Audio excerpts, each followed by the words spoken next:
Minsan ba, pumasok na sa isip mo o na-imagine mo na ikaw ay isang hero sa pinapanood mong mga anime o movie? Na yung power nila ginagaya mo, akala mo totoo. Feeling mo ang lakas-lakas mo din. Tulad na lang nila.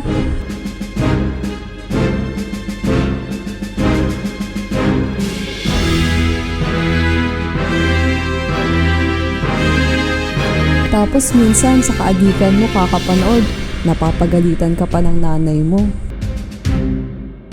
Isa sa mga paboritong anime ko noon ay ang Samurai X.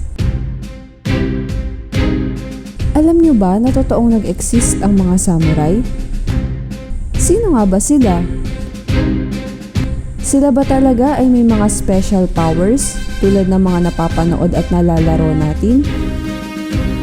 Ano ba talaga ang totoong kwento ng mga samurai? Yan ang impormasyon na ating tutuklasin.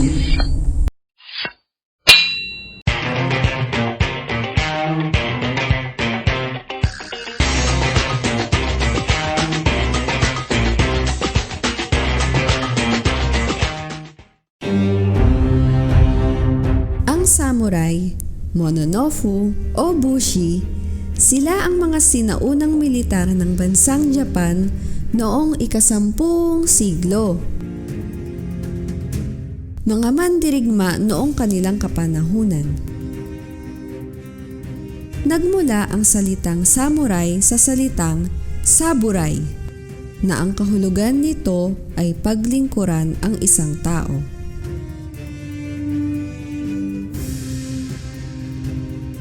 Namuhay ang mga samurai noong kapanahunang Edo.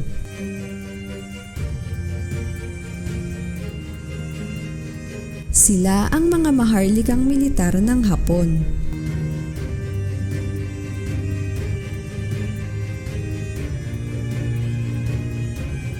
Sila ay may angking, tapang at pagiging tapat sa kanilang mga master o feudal lords.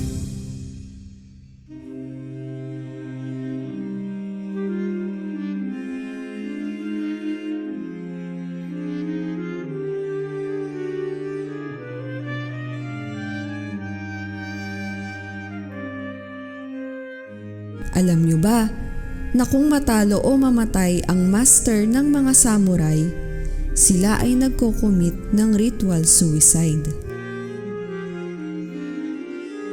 Tinatawag nila itong seppuku o mas kilala sa tawag ng harakiri. Kung ang master ang unang nagsagawa ng harakiri, ito ay susundan ng mga alagad niya na may code na Junshin o Death by Following. Binabalutan nila ng balabal ang kanilang tiyan na simbolo ng purity, at pagkatapos nito ay hinihiwa nila ang kanilang tiyan mula sa kaliwa papuntang kanan. Hindi ito mabilisang method ng suicide. Kaya naman, meron silang ginagawang assistant na tinatawag naman nilang kaishakunin.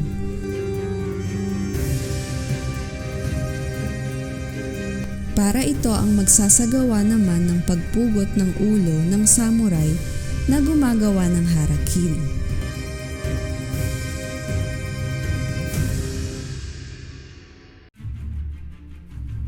Binabayaran ang mga samurai ng mga feudal lords upang magtanggol sa mga kaaway at mga laga ng kanilang sinasakupan.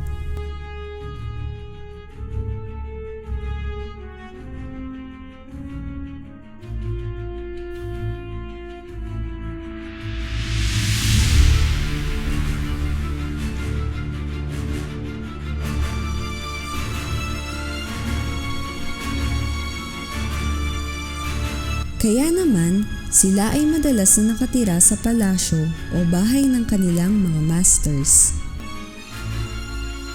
Sa edad na 10 taon o kung minsan mas bata pa nga, ay sinasanay na sila ng mga bayo at lumaban gamit ang pana o mahabang espada.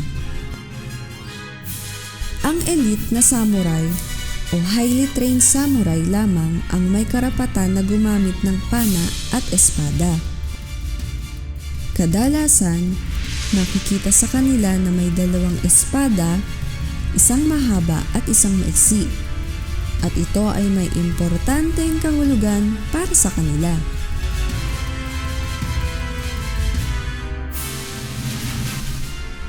Ang mahabang espada ay tinatawag na katana. Ito ay may habang 60 centimeters o 2 feet. At ang maiksing espada ay tinatawag na wakizashi na may sukat na 30 centimeters. Ang high class na katana ay tinatawag naman nilang soul of the samurai. Ang katana ay gawa sa bakal na may carbon na inilalagay ng mga master craftsmen upang ito ay maging lalong matibay at flexible. Kaya naman noong panahon ng medieval world, ang Japanese swords ay tinaguriang the finest and sharpest ever.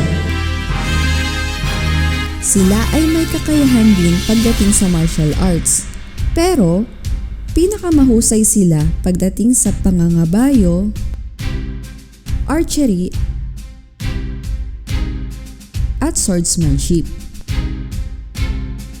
Ang kanilang armor ay pinagtagpi-tagping metal plates at nilagyan ng lacquer. Ang flexible armor naman ay gawa sa bronze at iron na tinahi sa pamamagitan ng leather. Ang leather ay common na material sa paggawa ng kanilang armor dahil ito ay magaan at madaling ikilos ng magsusuot nito. May mga uri ng armor tulad ng oyori na may bigat na 30 kilos o 62 pounds. Ang kabuto o helmet ay kadalasang gawa sa bakal or steel plates at hugis bungo upang maging proteksyon sa ulo at sa ibang parte ng leeg.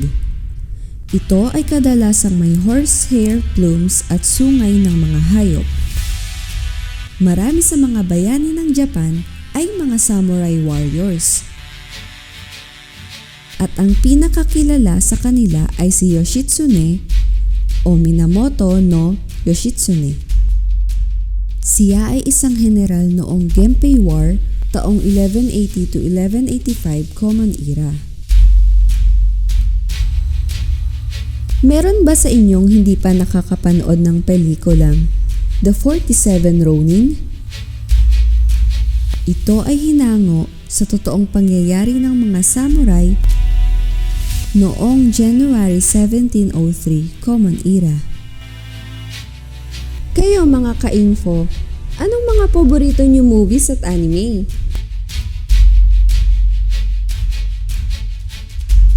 Just comment down below kung merong information na gusto nyong alamin. Basta, huwag nyo kakalimutan mag-like, subscribe, and hit the bell button para lagi kayong updated sa mga new videos namin. You got it! See you next time!